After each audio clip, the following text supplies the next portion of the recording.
পবিত্র কোরআন শিক্ষা কার্যক্রম ঘিরে উত্তেজনা ও সংঘর্ষের অভিযোগে নতুন করে আলোচনা জন্ম দিয়েছে স্থানীয় রাজনীতিতে। মহিলা জামায়াতের উদ্যোগে আয়োজিত একটি কোরআন ক্লাসে বাধা, অশালীন আচরণ ও হামলার অভিযোগ উঠেছে যুবদল নেতাকর্মীদের বিরুদ্ধে। 11 জানুয়ারি বিকেলে ফেনী সোনাগাজী পৌরসভার 8 নম্বর ওয়ার্ডে ঘটে যাওয়া এই ঘটনাকে কেন্দ্র করে পাল্টাপাল্টি অভিযোগ, রাজনৈতিক উদ্দেশ্য আর ধর্মীয় অনুভূতি সব মিলিয়ে এক উত্তেজনাকর পরিস্থিতি সৃষ্টি হয়।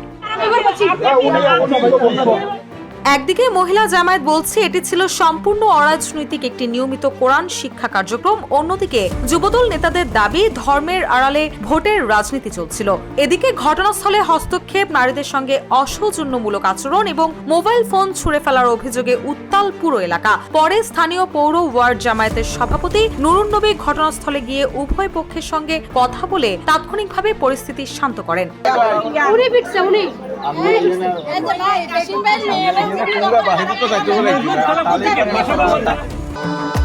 ভবিষ্যৎ হোক নিরাপদ, বিনিয়োগ হোক বিশ্বস্ত, আর আমার পছন্দ সল্ট বে। ওয়েলকাম টু সল্ট বে। সোনাগাজী উপজেলা জামায়াতের আমির মাওলানা মোহাম্মদ মুস্তাফা জানান, নিয়মিত কার্যক্রমের অংশ হিসেবে ওই সময় পৌর 8 নং ওয়ার্ডের বাসিন্দা হাজী কাশিম মিয়ার বাড়িতে মহিলা জামায়াতের কোরআন ক্লাস চলছিল। এক পর্যায়ে যুবদল নেতা নূর আলম জিকো, এনাম ইকবাল সহ কয়েকজন সেখানে উপস্থিত হয়ে অশালীন ভাষায় গালিগালাজ শুরু করেন।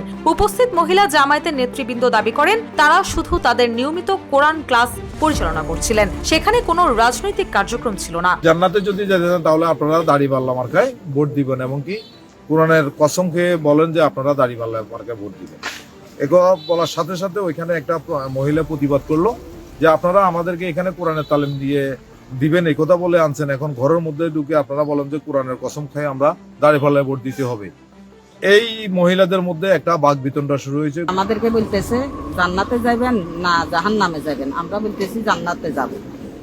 তো জান্নাতে গেলে আপনারা দাড়িপাল্লায় ভোট দিতে হবে। আমার ভোট আমি দিব, যাকে খুশি তাকে দিব।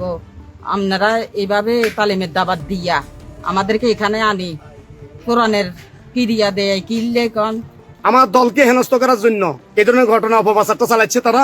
আমি এই অপপ্রচারের বিরুদ্ধে নিন্দা জ্ঞাপন করতেছি। অন্যদিকে যুবদল নেতারা অভিযোগ করেন কোরআন ক্লাসের আড়ালে ভোট চাওয়া হচ্ছিল এবং সেখানে জান্নাত জাহান্নামের ভয় দেখানো হচ্ছিল। নূর আলম জিকুর সঙ্গে যোগাযোগ করা হলে তিনি বলেন তারা কোরআনের নামে ভোট চাচ্ছিল, কোরআন কারো একার সম্পত্তি নয়। কোরআনের নামে ভোট চাইলেও একজন পুরুষ মানুষ নারীদের প্রোগ্রামে এভাবে বাধা দিতে পারে কিনা এমন প্রশ্নের জবাবে তিনি জানান মোবাইল ফোনে বিস্তারিত কিছু বলা যাবে না। এই ঘটনায় সোনাগাজী পৌর জামায়াতের আমির মাওলানা কালিমুল্লাহ সোনাগাজী মডেল থানায় একটি অভিযোগ দিয়েছেন। এ বিষয়ে ওসি কামরুল হাসান জানান, খবর পেয়ে পুলিশের একটি টিম ঘটনাস্থলে গিয়ে উভয় পক্ষের সঙ্গে কথা বলে বিষয়টি সেখানেই সমাধান করা হয়েছে।